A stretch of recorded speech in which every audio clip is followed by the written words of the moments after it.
واہ آپ کی تو بیوی ہے۔ شوکت تھانوی کے قصے۔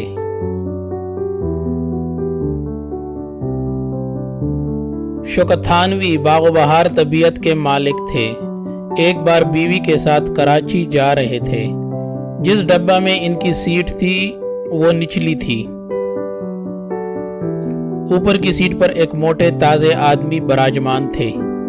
شوکت صاحب نے اٹھ کر انہیں غور سے دیکھا، پھر چھت کی طرف دیکھ کر کہا، سبحان اللہ قدرت۔ وہ آدمی بولا، کیا مجھ سے کچھ کہنا ہے؟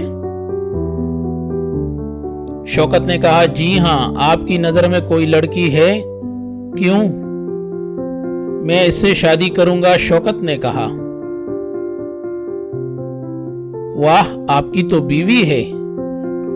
سوچتا ہوں جب آپ نیچے اتریں گے تو گریں گے ضرور اور میری بیوی شہید ہو جائے گی، اس لیے میں ابھی سے انتظام کر رہا ہوں۔ شوکت کے اس جواب پر سارا ڈبہ ہنس دیا اور سارے سفر میں وہ موٹے آدمی سیٹ سے نیچے نہیں اترے۔